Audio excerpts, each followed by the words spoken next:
로마서 12장 2절 3절 두 구절만 보겠습니다.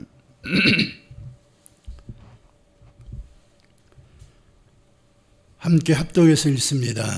너희는 이 세대를 본받지 말고 오직 마음을 새롭게 함으로 변화를 받아 하나님의 선하시고 기뻐하시고 온전한 뜻이 무엇인지 분별하도록 하라. 내게 주신 은혜로 말미암아 너희 각 사람에게 말하노니 마땅히 생각할 그 이상의 생각을 품지 말고 오직 하나님께서 각 사람에게 나누어 주신 믿음의 분량대로 지혜롭게 생각하라. 아멘. 특별 찬양 드리겠습니다.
우리도 감사하며 받으리.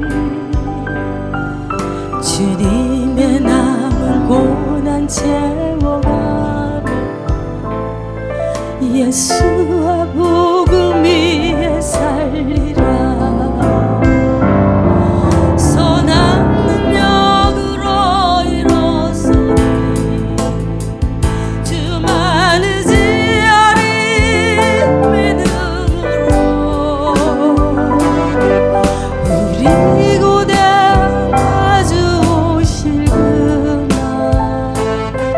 승리의 새날을 맞이하리.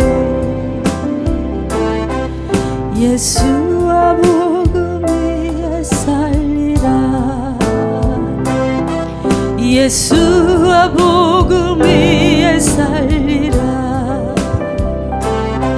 선한 능력으로 일어서리. 주만을 지하리 믿음으로. 우리 고대한 주 오실 그날 승리의 새날을 맞이하리.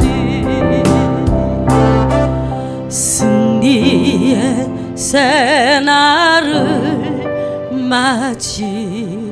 아멘. 아멘.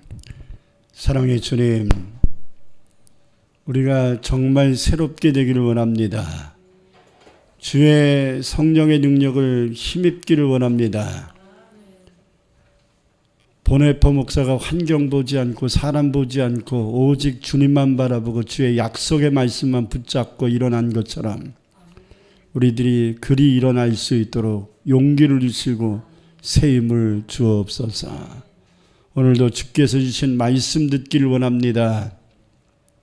이 말씀이 세상을 이길 것이며 이 말씀이 우리를 강하게 할 것이며 이 말씀이 우리를 변화시키고 이 말씀이 세상을 변화시킬 것이오매 오늘도 말씀에 사모하는 자들 되고 말씀 안에 거하는 자 되게 하옵소서.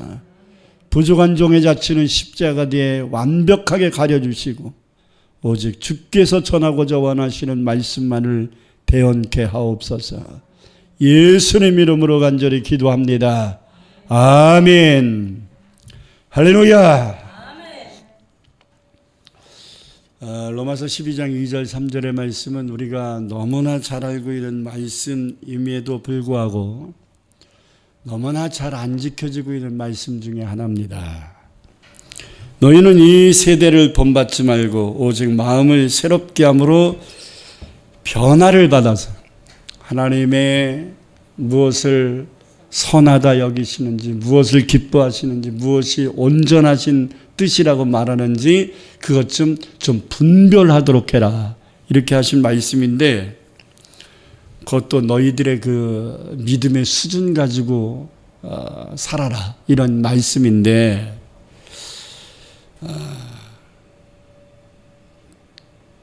이게 잘 안 되는 것 같아요. 이게 분별하며 살고 있는 것 같지만 상당히 우리가 적지 않게 분별을 하지 못하고 타협하고 마귀에게 속고 사는 것이 현실입니다. 여러분 신앙생활 잘한다는 것에 대한 기준이 있다면 그것은 분별을 잘하는 거거든요. 그것은 무엇과 같냐면 달리기 선수가 열심히 뛰기는 했는데 어디로 뛰어야 되는지를 모르고 열심히 뛴다면 그 열심은 허사입니다. 우리가 신앙생활 열심히 하고 말씀대로 산다고 했지만 정말 우리가 사는 것이 말씀이 아니라면 이것은 굉장한 우리의 그 딜레마라고 볼 수 있습니다. 그렇기 때문에 분별을 잘한다는 것은 특히 주를 위하여 일하는 성도들에게 있어서 일꾼들에게 있어서는 더욱 중요합니다. 분별이라는 말의 헬라어는 도키마저라고 합니다. 한번 조차합시다. 도키마저. 도키마저라는 말은 신약 성경에만 해도 40여 번 나오는데요. 이 말은 네 가지 뜻을 담고 있습니다. 하나는 시험하여 걸러내다. 걸러낸다는 거예요. 분별해낸다는 것이 걸러낸다는 말이에요. 그러니까 오늘 본문에 나오는 이 도키마저는 테스트를 해서 시험을 해서 그릇됨을 걸러내고 무엇이 하나님의 뜻인지를 알아낸다 이런 의미가 있습니다. 두 번째 해석은 분리하다, 나누다 이런 말이에요. 즉 세속적인 생각과 영적인 생각을 분리시켜서 하나님의 뜻을 이루게 한다라는 의미가 있습니다. 세 번째는 찾아낸다, 발견한다는 뜻이 있습니다. 말라기 3장 18절에서 이렇게 말합니다. 그때 너희가 돌아와서 의인과 악인을 분별하고 하나님을 섬기는 자와 섬기지 않는 자를 분별하리라. 이게 무슨 말인가요?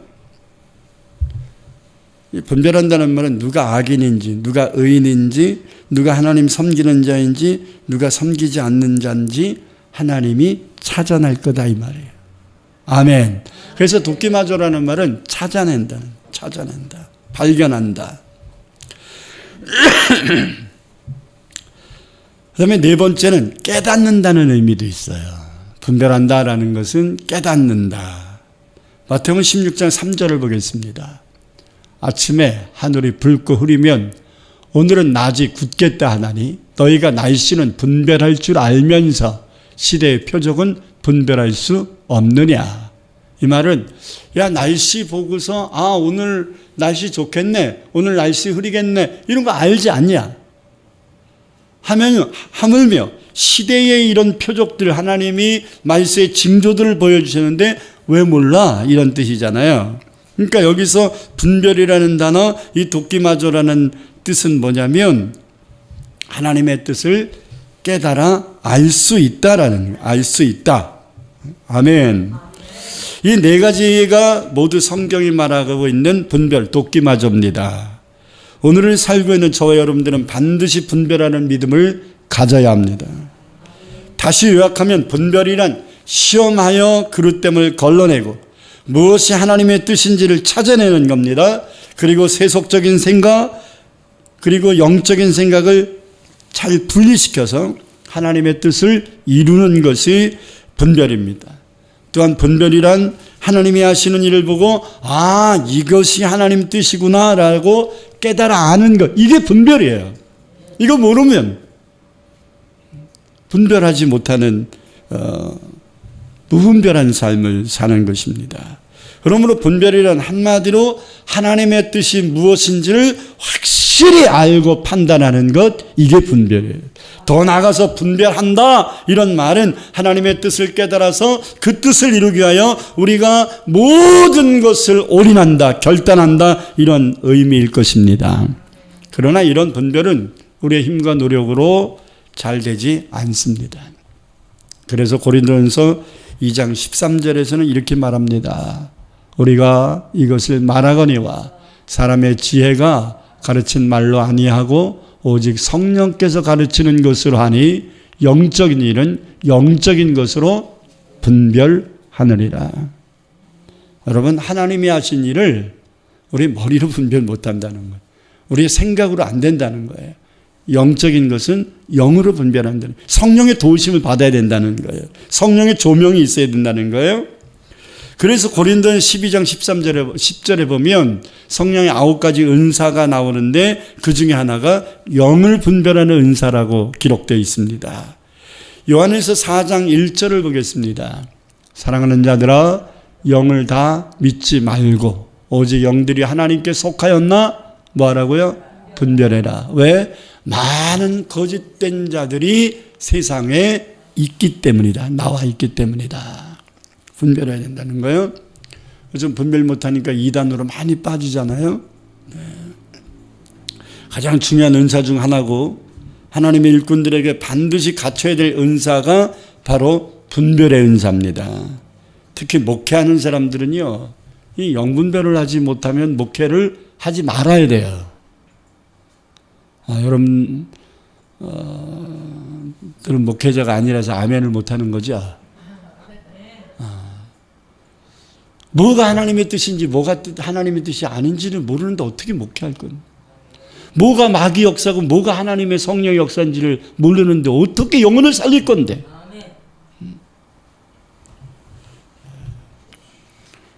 한국교회의 주의 종교의 딜레마가 영분별을 잃어버린 겁니다.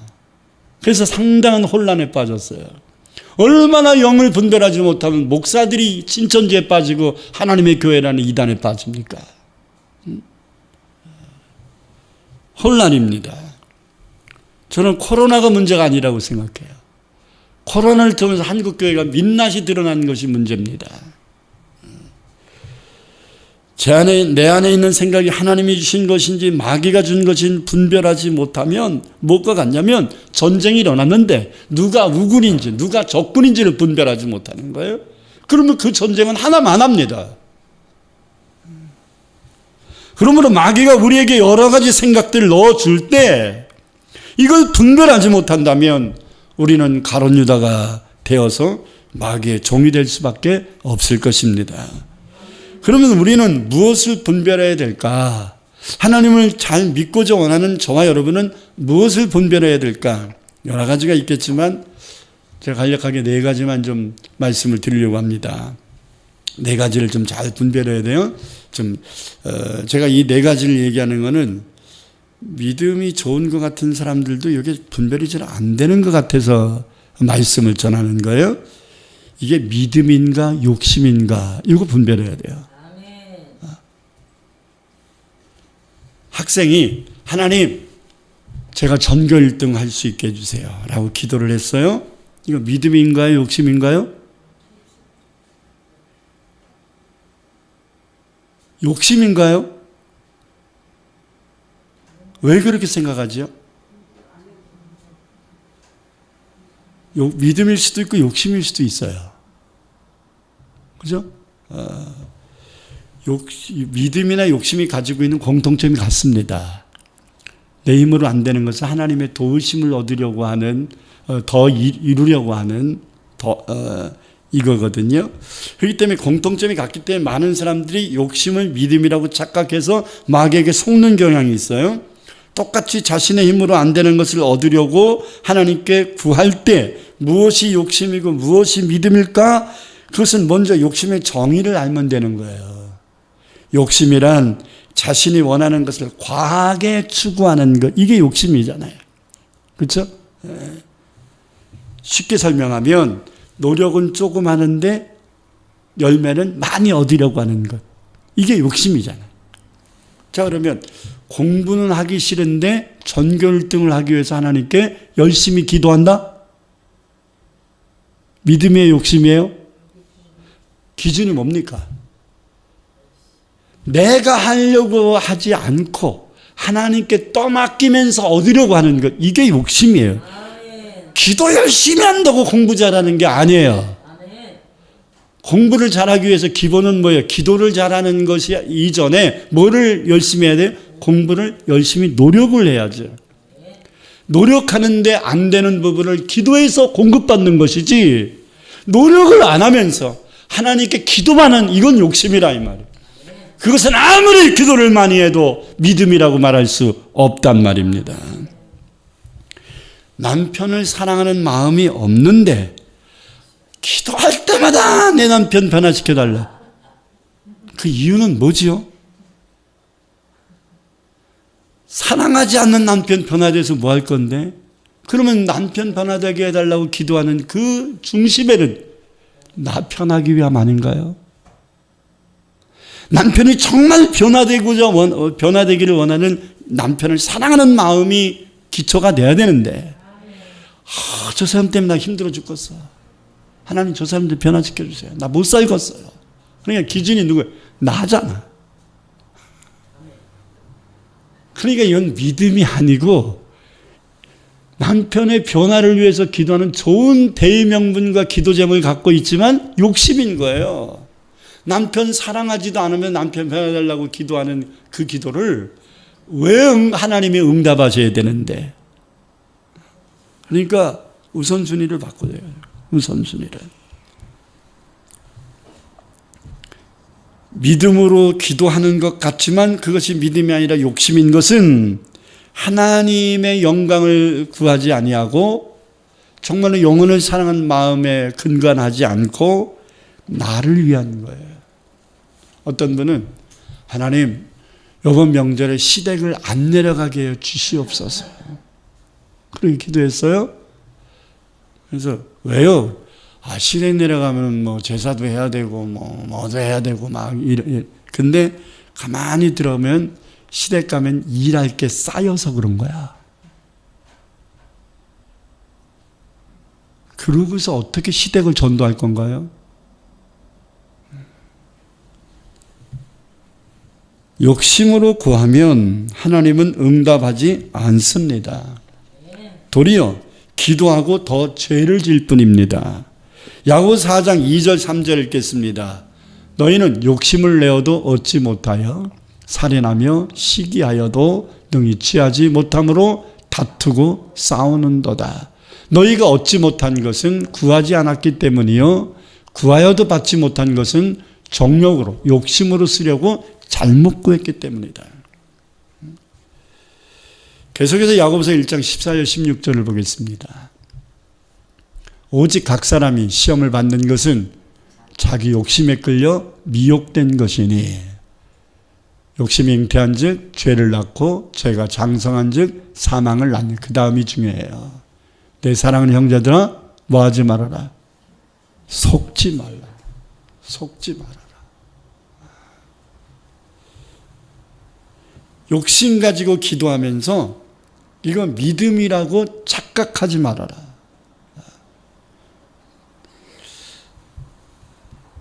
그 자체가 마귀에게 속는 죄일 뿐입니다. 묻습니다. 여러분들이 열심히 기도하고 있는 그 기도가 욕심입니까? 믿음입니까? 분별해야 합니다. 욕심은 마귀가 주는 것이고 믿음은 하나님이 주는 것입니다. 둘째로 이게 내 열심인가 하나님을 위한 열심인가 이거 분별해야 돼요. 많은 성도들이 이러한 착각을 하며 삽니다. 내 열심을 부리면서 하나님을 위한 것이라는 대의명분을 세워요? 아니에요. 잘 분별해야 돼요. 바울도 예수님 믿기 전에 예수 믿는 사람들 핍박하는 것이 하나님을 위한 것이라고 생각하였습니다. 그리고 고백했습니다. 여러분 로마서 10장 2절 3절 읽겠습니다. 내가 증언하노니 그들이 하나님께 열심히 있으나 올바른 지식, 올바른 말씀에 따른 것이 아니니라. 하나님께 열심을 내고 있지만 말씀에 근거한 게 아니라는 거예요. 하나님의 의를, 하나님의 뜻을 모르고 자기의 뜻, 자기의 생각을 세우려고 힘써서 하나님의 뜻을 복종하지 아니하노니라. 그러니까 열심히 뭔가를 하는데 하나님을 위해서 열심을 예배를 드리고 기도를 하고 전도를 하고 뭐 봉사를 하고 막 열심을 주를 위한 것처럼 하는데 실제적으로는 하나님이 영광 받으시는 열심이 아니라 자기 열심이라는 거예요. 자기 생각이었다는 거예요. 무엇이 내 열심이고 무엇이 하나님을 위한 열심인가? 그것을 분별할 수 있는 기준은 다른 게 없어요. 말씀이에요. 말씀. 말씀대로 열심을 냈으면 하나님을 위한 열심이지만 그 말씀을 무시하고 말씀에 불순종하면서 열심 내는 것은 자기 열심이, 내 열심인. 대표적인 예가 베드로예요. 예수님이 베드로에게 십자가를 지시기 전날 밤에 베드로야 네가 나를 오늘 3번 부인할 거야. 말씀이죠? 말씀이잖아요. 예수님이 직접 말씀해 주신 거잖아요. 우리는 목사를 통해서 들어도 하나님 말씀으로 인식하는데 베드로는 예수님이 직접 가르쳐줬잖아요. 아니 직접 가르쳐줬는데 왜 모르지? 자기 생각이 꽉 차 있으면 말씀이 들어와야 안 들어와요? 안 들어오거든요. 그랬더니 주여 나는 죽을지언정 예수 당신을 부인하지 않을 건데요. 누구 생각이에요? 예수님의 생각은 예수님 말씀 너 부인할 거야 그랬는데 베드로는 자기 생각은 아닌데요. 그거는 뭡니까? 내가 옳고 예수님이 틀렸다는 얘기잖아요. 그죠? 이게 믿음인가요? 이게 주를 위한 건가요? 아니 주님 말씀을 받아치면서 어떻게 우리가 순종의 사람이라고 말할 수 있습니까? 그 자체가 문제 아닙니까? 예수님 말씀 무시하면서 예수님을 위하여 산다는 게 말이 됩니까? 여러분 엘리야도 그렇습니다. 열왕기상 18장 1절을 보면 하나님은 분명히 엘리야에게 엘리야야 너는 아합에게 가서 큰 비가 있을 거라고 말해라. 자, 선지자인 말씀을 전하는 선지자인 엘리야에게 하나님의 메시지가 임했어요. 아합에게 가서 큰 비가 있을 거라고 말하라. 그러면 선지자가 해야 될 일은 뭐예요? 아합에게 가서 큰 비가 있을 거라고 말하면 되잖아. 근데 아합에게는 갔는데 큰 비가 있을 거라는 걸 말을 안 해. 그리고 뭘 얘기하냐면 갈멜산에 오세요. 누가 참신인가 대결합시다. 하나님이 시킨 거예요? 자기가 한 거예요? 지금 한국교회가 많은 분들이 엘리야가 갈멜산에서 막 불이 내리고 비가 내린 이 사건을 물론 하나님의 역사예요. 하나님의 은혜예요. 그러나 이 엘리야의 믿음이다 이렇게 착각들을 합니다. 아니에요. 이건 자기 열심이에요. 분명합니다. 시키지 않은 걸 한 거예요. 선지자는 시킨 것을 전하는 것이지 내 생각을 전하는 게 선지자가 아니란 말입니다. 그 단적인 예가 뭐냐면 하나님이 엘리야가 원한 대로 불 내려달라고 그래요. 불 내려줬고 비 내려달라고 비 내려줬어요. 그래가지고 엘리야가 막 좋아가지고 막 40km를 갈멜산에서 자기 집 있는 데까지 그 아합의 별장 있는 것까지 이스루엘까지 비를 맞으면서 뛰어갔거든요. 이제 천지가 개벽할 거다, 바뀔 거다 이렇게 생각했습니다. 근데 그 다음날 아침에 보니까 바뀐 게 하나도 없어요. 도리어 이세벨이 엘리야 잡아오래, 죽여버리겠대. 그러니까 그 말을 듣고 엘리야가 주랭랑을 쳐버려요. 그러고서 엘리야는 로데나무 밑에서 죽고 싶다고 슬럼프에 빠져버립니다. 다 같이 열왕기상 19장 4절을 읽겠습니다. 자기 자신은 광야로 들어가 하룻길쯤 가서 한 로데나무 아래 앉아서 자기가 죽기를 원하여 이르되 여호와여 넉넉하오니 지금 내 생명을 거두시옵소서. 나는 내 조상들보다 낫지 못하니이다. 자, 조상들보다 못나서 죽고 싶은 건가요? 엘리야가 왜 갑자기 어젯까만 해도 기도해서 불을 내리고 비를 내려서 기뻐서 뛰어갔던 사람이 왜 갑자기 자기 조상과 비교해 갖고 조상보다 못나서 나 죽고 싶다고 얘기를 할까요? 뜬금없이 왜 이런 탄식을 하고 이렇게 지쳤겠습니까? 열왕기상 19장 4절을 보면 그 답이 나와요.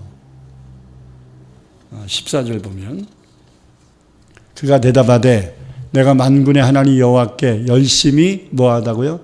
특별하다는 거예요. 누가? 내가. 이게 엘리야가 하나님께 기도하는 거예요. 내가 하나님께 대한 열심이 특별한 사람입니다. 나는 이런 말씀 읽으면요, 제발 특별하지 말라 그래요. 엘리야가 하나님을 위한 자기 열심이 너무 유별나서 그래서 시험 든 거야. 그래서 슬럼프에 빠진 거예요. 저는 다른 것을 찾아볼 수 없어요. 내가 열심히 특별했다.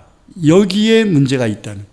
여러분, 하나님이 시키는 말씀에 순종하지 않고 내가가 나오는 것, 이것은 우리를 지치게 하는 거예요. 우리를 힘들게 하는 거예요. 우리를 시험 들게 하는 거예요. 하나님의 은혜 속에 살지 못하게 만드는 것입니다.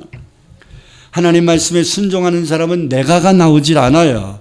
자기 열심이 강한 사람의 특징 중 하나가 내가가 자꾸 나오는 거예요. 분별해야 합니다. 나는 지금 말씀에 순종하고 있는 건가? 아니면 내 열심을 부리고 있는 건가? 셋째로, 이게 겸손이야 불신이야? 라는 걸 좀 분별하라 이 말이에요. 출애굽기 4장 10절에 보면 하나님의 종 모세가 하나님께 호소하는 내용인데 읽어봅시다. 모세가 여호와께 아뢰되 오 주여 나는 본래 말을 잘 못하는 자니이다. 주께서 주의 종에게 명령하신 후에도 역시 그러하니 나는 입이 뻣뻣하고 혀가 둔한 자니이다. 야, 이게 겸손한 말이에요. 불신이에요.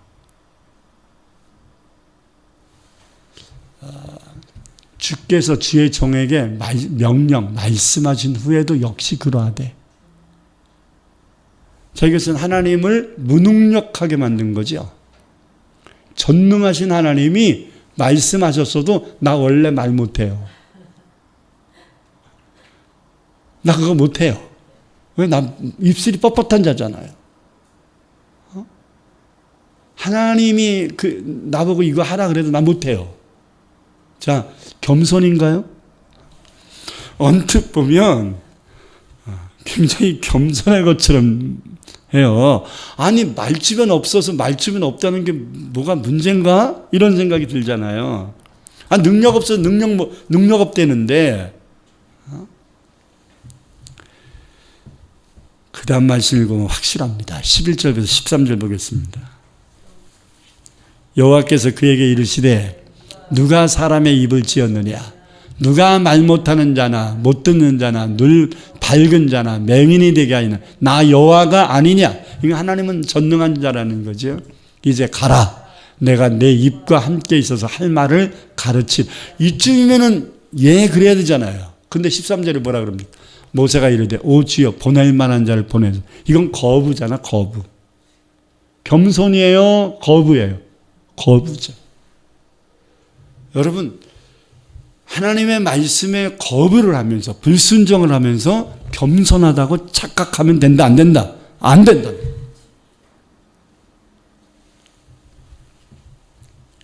자신이 없어 자신이 없다는 것은 솔직하다는 생각이 듭니다마는 하나님이 시키는 일을 내 힘으로 하려고 하니까 자신 없는 거죠. 하나님이 나 부족한 거 알아요 몰라요? 알잖아. 아는데 시켰어. 그러면 알고 시킨 것은 문제가 있어요 없어요? 없지요. 내가 부족한 거 아시기 때문에 안 하려고 하는 게 문제지 하려고 하는데 안 된 것은 문제가 돼요 안 돼요? 안 돼요. 해보려고 하는 자세가 더 좋지요. 제가 우리 손주한테 지우라 너 저 컵 좀 갖고 와. 합의나 못해. 자, 그랬을 때 저는 제가 내 말을 듣나 안 들으려고 하나 안 하나 그거를 보려고 한 거죠. 아니 시켜 먹을 놈이 없어서 5살밖에 안 된 꼬마한테 물컵 갖고 오라고 시키겠어요? 하나님이 여러분이 부족한 거 몰라서 시키는 게 아니잖아요. 전능하신 하나님인데, 전지하신 하나님인데 하나 안 하나 보려고 하는 거죠. 근데 싫어. 여러분들은 지유리의 수준이 돼서는 안 됩니다. 난 못해. 아니 못해서 못하는 거겠지. 그런데 그것은 겸손이 아니라 불순종인 거예요. 불순종은 교만입니다. 하나님이 일을 시킬 때는 막연하게 하시지 않습니다. 하나님이 가지고 계시는 대안이 있는 겁니다. 모세가 이 고백을 하는 것이 겉보기에는 굉장히 겸손한 것 같지만 사실은 하나님에 대한 불신이기 때문에 하나님이 노하셨다. 14절에 보면 여호와께서 노하여 가라사다 이렇게 노하셨다고 말씀합니다. 여러분 내가 하겠다고 설치는 것도 안 되지만 난 못해요 라고 말씀을 거부해서도 안 됩니다. 분별해야 합니다. 끝으로 이게 화평을 위한 건가 타협인가 이게 좀 분별돼야 돼요. 한국교회 딜레마가 지금 이 문제예요. 예를 들겠습니다. 제사를 드리는 것이 예수 믿는 자가 제사를 드리는 것이 가정의 화평을 위한 겁니까? 영적인 타협입니까? 주일 예배를 안 드리고 명절의 시댁을 가는 게 화평을 위함입니까? 타협입니까? 학생이 부모님을 기쁘시게 하기 위해서 컨닝하여 시험 잘 보는 게 효도입니까? 시험입니까? 덕을 끼치게 타종교에게도 구원이 있다라고 말해주는 것이 화평입니까? 영적 음행입니까? 동성연애자들의 성행위도 존중받아야 마땅하다는 생각은 창조질서 파괴입니까? 아니면 사랑입니까? 코로나가 발생 후 많은 교회들이 예배를 중지하거나 비대면 예배를 원칙으로 삼았는데 사회에 덕을 끼치기 위함입니까? 예배를 등한시한 겁니까? 좀 분별해야 되거든요. 답이 있어요, 없어요? 제가 질문한 것엔 답이 없어요. 여러분들은 그냥 즉답들 빨리 해버리는데 믿음이, 그거는 여러분의 믿음인 거고, 제가 질문한 데는 답이 없어요. 분별해야 된다 이 말이에요. 이런 생각들은 무엇보다도 자기 자신이 잘 알 거라는 생각이 듭니다. 제사를 드리는 것이 믿음의 행위가 아니라는 것을 모르는 사람은 거의 없습니다. 그럼에도 가족들이 믿음이 없거나 불신이 강하여서, 그리고 또 믿음이 부족해서 안타까움을 가지고 기다려주는 마음이라면 사랑이고 가정의 화평을 위함이죠. 그죠? 어떤 면에서 내가 희생한 거죠. 그러나 우리 가족들은 안 돼요. 가족들 고집이 세서 저는 어쩔 수 없어요. 이건 체념이에요. 신앙 지키겠다는 자세가 아닌 거예요. 여러분, 정말 가족을 사랑하는 것이 무엇일까요? 당장의 불협화음을 모면하는 건가요? 아니면 진정성을 가지고 눈물로 호소하며 신앙적 권면하면서 기다려줄 수 있는 건가요? 여러분, 그 가정마다 그 사람마다 다른 거예요. 그걸 여러분들이 잘 분별하라 이 말이에요. 지금 가족을 향하여 더 이상 물러서서는 안 되겠다 하면서 믿음으로 결단해서 눈물로 호소해야 될 땐가, 아니면 한 발 양보하면서 하나님께 더 간절히 기도해야 되겠는가, 이런 자세가 갖춰지지 않고 내 판단 가지고서 한다면 타협인 겁니다. 핑계인 거예요.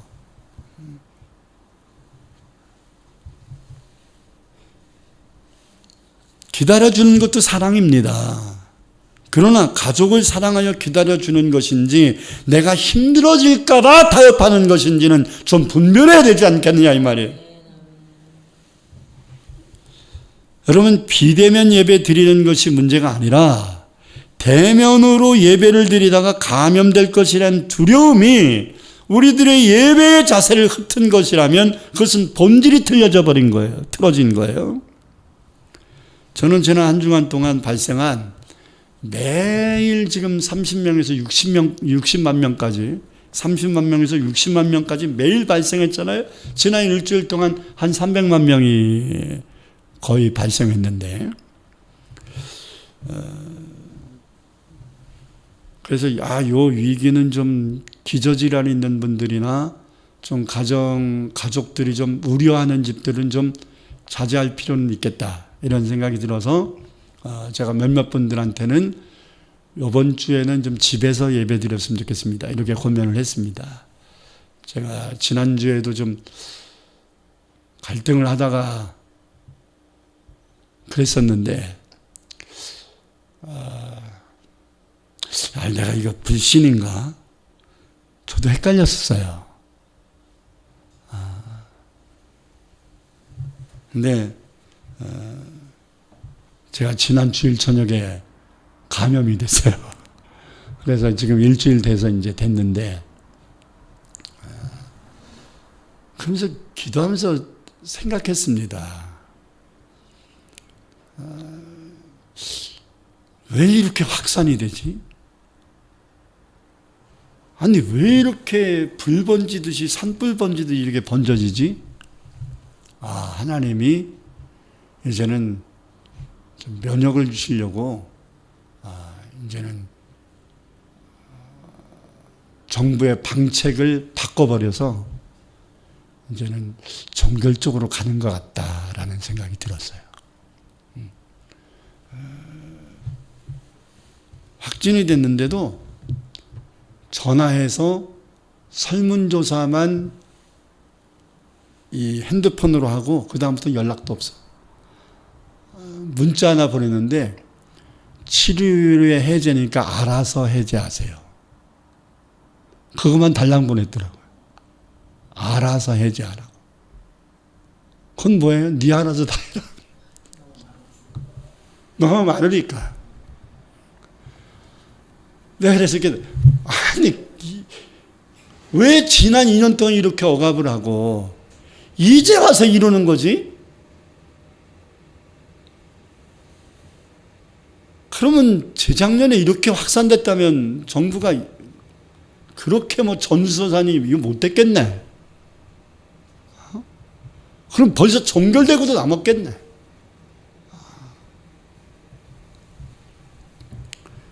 저는 정부를 욕한다는 의미보다는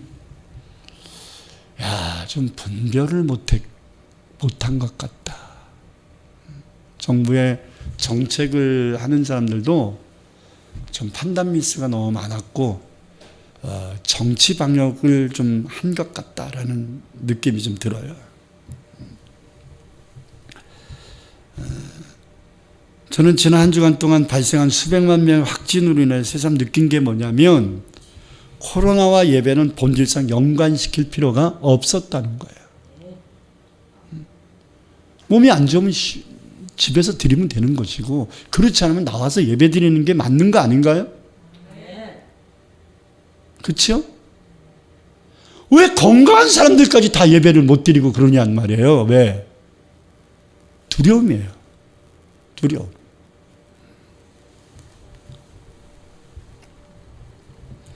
여러분, 교회의 본질이 뭡니까? 예배입니다. 교회의 본질은 먼저 그 나라와 그 일을 구하는 것이고 그게 믿음이고 그게 오랜 자세입니다. 교회는 확진되어 힘들어하는 사람이 있다면 그를 위하여 기도해 줘야 되는 거 아닌가요? 그게 희생이에요. 그게 예수의 사랑이에요. 근데 아직 접촉 자체를 못해. 여러분, 여태까지 기독교 6,000년 역사 속에서 코로나가 확산되고 메르스가 확산되고 뭐 장티푸스가 확산되고 뭐 에볼라가 확산되고 그럴 때 선교사들이나 성도들은 그 병 걸려 힘들어하는 사람들을 외면하지 않았습니다. 적극적으로 찾아가서 그들을 선교하고 그들이 먹지 못하는 거 먹여줬고 그들이 갖추지 못하는 걸 공급해줬습니다. 그게 교회가 할 일이었습니다. 근데 이렇게 전 세계 팬데믹 현상까지 와 있는 이 코로나 상황에서 왜 교회는 교회 일을 못하냐 이 말이에요. 속은 거예요. 속은 겁니다. 왜 병 걸려 힘들어하는 사람들을 방치시키고 만나지도 못하게 하는 이 방역에 속았냐 이 말이에요. 그들 위해서 기도해 줘야지. 그들의 손이 못 미치는 것을 도와줬어야지. 왜 모든 것을 국가에다만 맡기고 방치했냐. 도리어 우리까지 위축돼 버렸냐. 속은 거예요. 분별하지 못한 거란 말입니다. 그렇게 생각이 드시면 아멘. 저보고 정치한다고 하지 마세요. 전 정치 몰라요. 저는 목사로서 얘기하는 거예요. 그게 교회 본질이기 때문에 말하는 겁니다. 교회는 환난을 겪은 사람을 외면해서는 안 되고 어려운 이웃을 향해 예수의 사랑의 손길을 펴야 합니다. 여러분 4월 넷째 주일 오후에 우리 조요한 선교사님을 미얀마로 파송할 건데 어저께도 제가 유튜브를 봤더니 미얀마 상황이 그렇게 편치 않아요. 이 우크라이나 사태가 벌어지면서 미얀마에 대해서 사람들의 관심이 없어지니까 이 군부 정권이 더 지금 독재를 강화시키고 있는 실정이고 그래서 선량한 시민들도 억압하고 학살까지 하고 있는 것 같습니다. 그런 상황에서 우리 조한 목사님을 파송한다는 게 옳은 거냐? 나는 환경이 막혀서 못 가게 되는 상황이라면 어쩔 수 없는 일이지만 하나님의 일이 환경에 의해서 좌지우지돼서는 안 된다. 그럴수록 더 저 불쌍한 영혼들 가서 도와줘야 된다. 이런 생각이 듭니다. 아멘.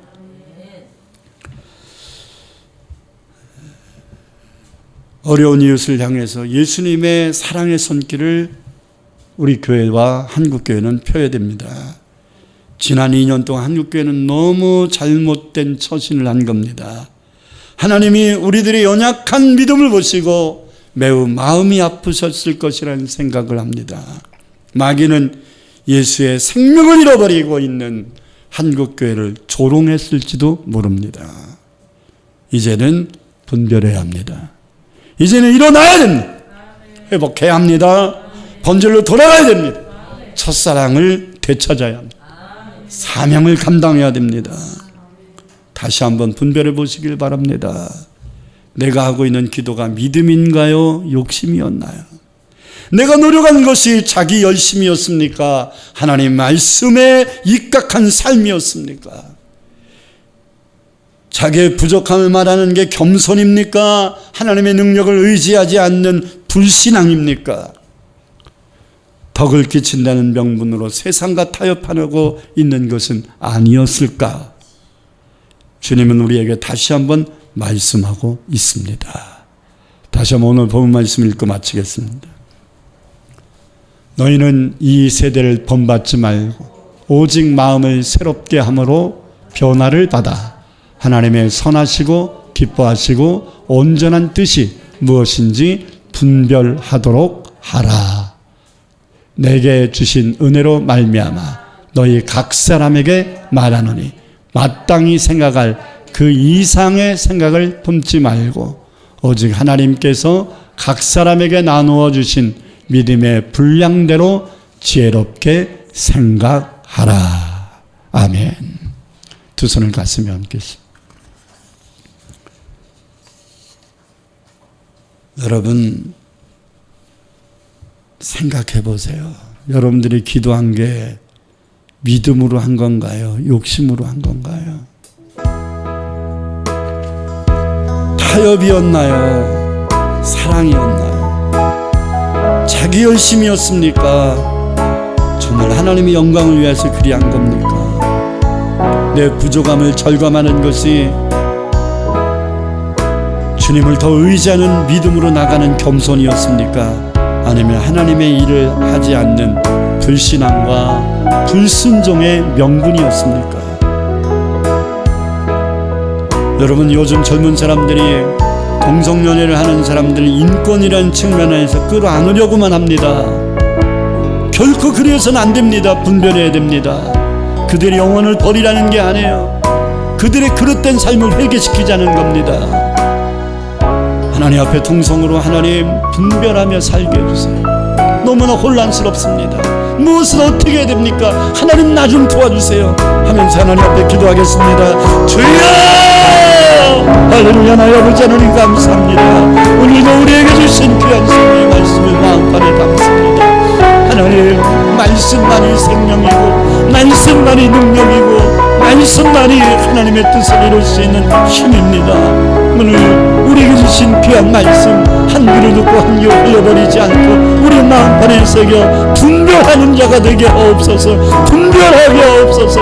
내가 지금까지 열심을 다하여 기도한 게 믿음이었습니까? 욕심이었습니까? 내가 지금까지 열심으로 봉사한 것이 자기 열심이었습니까? 하나님을 위한 거 하나님의 영광을 위함이었습니까? 내가 겸손히 한 발을 아버지 뒤로 뺀 것이 겸손이었습니까? 불순종이었습니까? 하나님, 내가 끌어안으려고 했던 저 영혼들 하나님, 내가 타협한 겁니까? 하나님, 사랑한 겁니까? 분별하며 살게 하소서. 분별하며 살게 하소서. 하나님, 내게 주어진 여러 가지 일들 속에 하나님의 뜻이 담겨 있을 것인데 하나님, 내가 무분별하여 하나님 내 생각 가지고 내 판단만 가지고 하나님 영광을 가리진 않았습니까? 무분별한 삶을 살진 않았습니까? 그래서 여기까지 온 것은 아닙니까? 이제는 무분별한 삶을 살지 않게 하소서. 이제는 분별 있는 삶을 살게 하옵소서. 이제는 결단력 있는 삶을 살게 하옵소서. 이제는 하나님을 믿는 자로서의 본질을 되찾고 첫사랑을 회복하고 사명을 회복하고 믿음을 회복할 수 있도록 인도하여 주시옵소서. 예수님 이름으로 기도합니다.